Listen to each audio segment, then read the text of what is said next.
Hello guys, welcome back to our channel Wins World TV. So Elijah Pierce nayayabangan kay Cuadro Alas Jonriel Casimero at gusto makalaban para maipakita niya sa lahat kung paano pagagapangin si Jonriel Casimero at maipakita sa lahat kung paano tumakbo si Jonriel Casimero sa ibabaw ng boxing ring. Ayon kasi kay Elijah Pierce na makikita sa channel ni Paucast Sports, tatakbo lang daw itong si Jonriel Casimero at titingnan niyo daw kung gaano ito kabilis tumakbo. Handa daw itong dumayo ng bansang Japan or bansang Pilipinas para lang ma-knockout itong si Jonriel Casimero. Si Elijah Pierce ay may record na 21 wins 17 knockouts at may 2 talo, may edad na 28 years old. Simula 2023, 3 Pinoy na ang winasak nito. Tinalo niya si Mike Plania by knockout in round 3.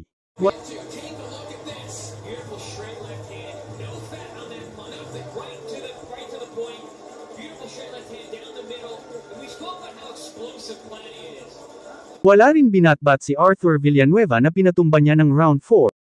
At ang pinakahuli niya ay itong si Michael Dasmariñas na tinalo niya by TKO sa round 9. Kaya malakas ang loob ni Elijah Pierce dahil kayang-kaya niya ang mga Pinoy pagdating sa palakasan ng kamao, lalong-lalo na itong si Jonriel Casimero na gusto niya rin makalaban. Damako naman tayo sa iba pang mga balita. Elijah Pierce, muling nag-angas kay former 3 World Division Champion Cuadro Alas angas ng Pinas Jonriel Casimero.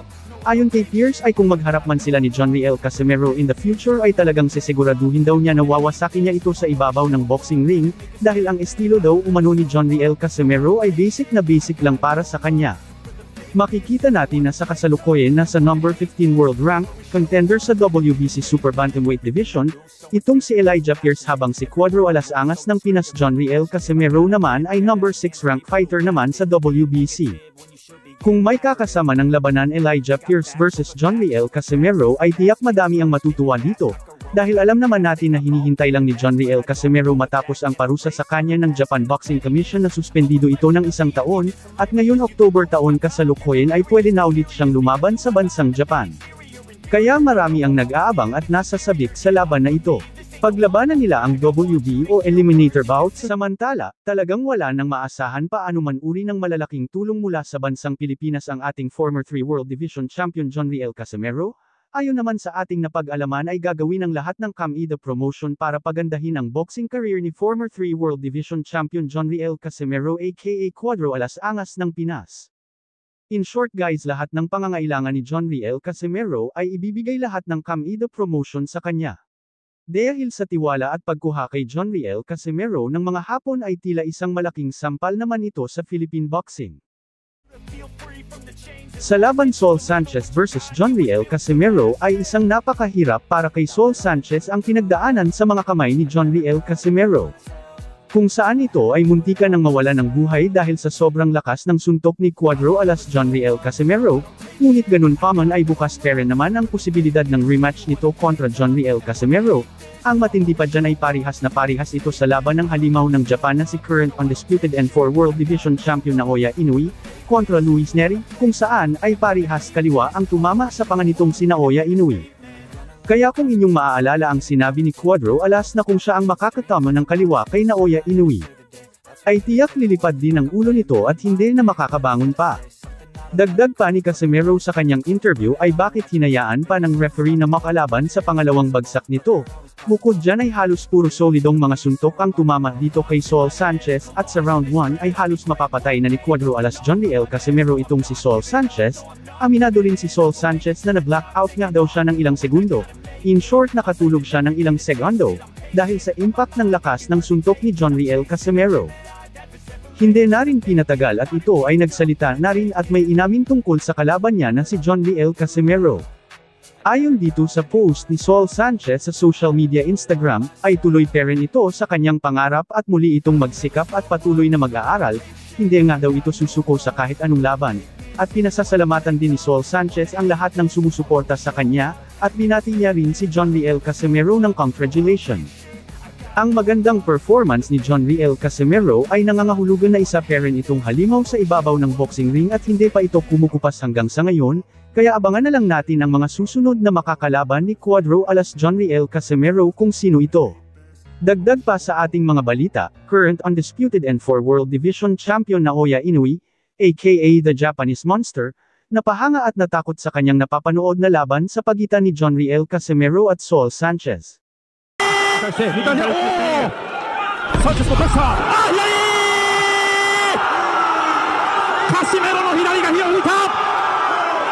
匹敵するものを見せなくてはいけない両者、ジョンリエル・カシメロ vs サウル・チャンス・サンチェス。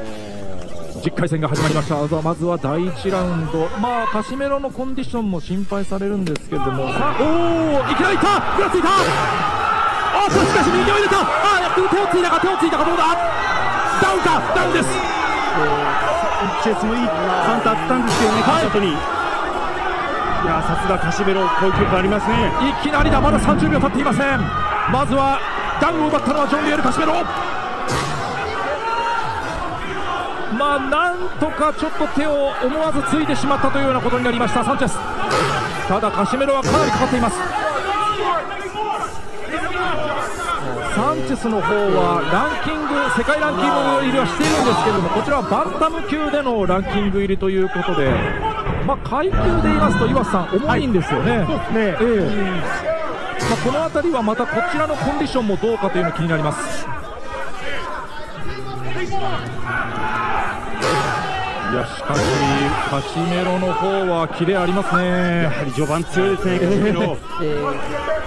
いきなりダウンが生まれました。ただそこからサンチェスの方もいいパンチを返しました。ちょっとこれは目が離せません。なっちゃう。ここで左のフック、これサンチェスこれ得意なんですよ。もうためを作らずに左フックうまく打ち込めるんですよね。今度はボディに打ち込んでいくカシメロ。少しフェイントを入れましたサンチェス。そこに対して2回目、サンチェスの返した、カシメロの左が火を吹いた。2度目のダウン、サンチェス立ち上がれるか、うなずいた、立ち上がりました。残りは1分。さあカシメロが来るか、仕留めに来る、サンチェスしのげるか、攻勢一方か、いや返す、返している、そこに打ち込んでいくサンチェス、いやカシメロが集めていく、左が入った。ちょっとサンチェス力ないですね。ただタイミング合ってますよ、左フック。右から残りは40秒、少し落ち着くか、いやまだ効いている、今のクリンチャーサンチェスうまかったですね。2度目のダウンは思いっきり効かされました。残りは30秒、左を返した、合わせにいってますね。カシメロがまた来た。このラウンドどうでしょう、しのげるか、止めた、終わった。Dagdag pa sa ating mga balita. Sanchez mo kasa. May ilan din katanungan ng ESPN na sinagot niya patungkol kay former 3 World Division Champion Cuadro Alas Angas ng Pinas Jonriel Casimero. Makikita din sa comment section ng video na ibinahagi ng Top Rank Promotion, ay binaha ng samot-saring komento na naglalaman ng labanan niya si Jonriel Casimero. Ayon sa mga komento ng karamihan ay gusto nila makita na labanan ni Naoya Inoue itong kababayan natin na si Jonriel Casimero. Ayaw nilang magaganap kung sakaling maglaban man ang dalawa sa bulwark ni Naoya Inoue ang bansang Japan. Gusto kasi ng karamihan ay labanan niya itong si Jonriel Casimero sa bansang Amerika or bansang Saudi Arabia. Talunin niya daw si Jonriel Casimero para masabi talaga na siya ang best pound-for-pound fighter. Dagdag pa ay malakas lang daw itong si Naoya Inoue sa kanyang bansa. Matagal na kasi hinamo ni Cuadro Alas Jonriel Casimero itong si Naoya Inoue. Nakinainisan niya at sinabihan itong si Jonriel Casimero na maliit na payaso lang daw ang tingin niya dito. Ayon sa Japanese media, ikatlo sa Jonriel Casimero sa pinagpipilian na gusto niyang makalaban sa 122. Gusto na rin daw labanan ni Naoya Inoue itong si Cuadro Alas Angas ng Pinas Jonriel Casimero. Marami naman mga fans ang nagsasabi na takot talaga itong tinaguriang halimaw ng Japan kay Cuadro Alas Angas ng Pinas Jonriel Casimero. Simula kasi 2018 ay hindi pa ito natatalo si Jonriel Casimero, hanggang sa ngayon taon kasalukuyan. Kabilang sa kanyang panalo sa naging previous na mga laban. Tinalo niya si Filipas Netumboa by a unanimous decision. Tinalo niya din si Raya Akaho by a second round knockouts. At Yakinori Uguni na naging resulta lang ng tabla. Ngunit marami ang nakapansin sa laban Yakinori Uguni kontra Jonriel Casimero. Naluto ang laban dahil isang maliit lang na sugat ang natamo ni Yakinori Uguni, ay bigla nagdesisyon na itigil na ang laban, kaya marami ang nakapansin na luto ang laban na iyon. Ang next laban ko, hopefully soon, lalaban na sa akin yung mga big fight. Keep me sa akin.